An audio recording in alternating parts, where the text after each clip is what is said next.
প্রচুর রিটেলার ট্রেডাররা এটা ভাবে যে ক্যান্ডেলস্টিক প্যাটার্ন হচ্ছে একটা চিট কোড। অ্যামাজন থেকে তারা একটা মাউস প্যাড কিনে নেয় যেখানে হাজারটা ক্যান্ডেলস্টিক্সের প্যাটার্নের ফটো দেওয়া আছে, নাম দেওয়া আছে, বা গুগল থেকে ডাউনলোড করে ওটাকে প্রিন্ট আউট করে দেয়ালে লাগিয়ে দেয়। তাদের মনে হয় যে বাস এই প্যাটার্ন দেখবো, এই প্যাটার্নটা ফর্ম করছে, তাহলেই হয়তো এখানে আমার এন্ট্রি হয়ে যাবে।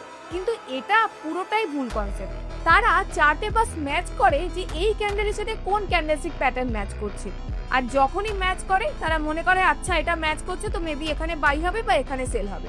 চার্টে একটা বুলিশ এনগালফিং প্যাটার্ন দেখলো কি না দেখলো তারপরেই বাই করে নিল। তারপর রেজাল্ট কি হচ্ছে দেখা যাচ্ছে নেক্সট ক্যান্ডেল থেকেই হয়তো পুরো নিচে চলে আসছে। কিন্তু এটা কখনো ভেবে দেখেছো যে এরকম হচ্ছে কেন? তুমি তো একটা পুলিশ এনগালফিং ক্যান্ডেল দেখে প্যাটার্ন দেখে তুমি দেখেছো যে জানো ক্যান্ডেলস্টিক প্যাটার্ন অ্যাজ পার যেরকম প্যাটার্ন ছিল ওরকমই প্যাটার্ন তৈরি হয়েছে, তুমি বাই করেছো, তো ওটা অপোজিটে কেন কাজ করছে?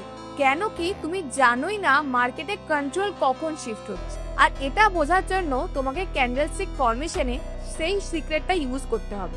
তুমি তো সবকিছু বুঝে শুনে যখন দেখলে যে একটা বুলিশ এনগালফিং একটা প্যাটার্ন তৈরি হচ্ছে তুমি বাই করে নিলে, কিন্তু এই যে মার্কেট পড়ে গেল, তোমার স্টপ লস হিট হয়ে গেল, এটা কেন হলো সেটা কখনো বুঝতে পারো? কেন কি তুমি জানোই না মার্কেটে কন্ট্রোল শিফট কখন হয়ে যাচ্ছে।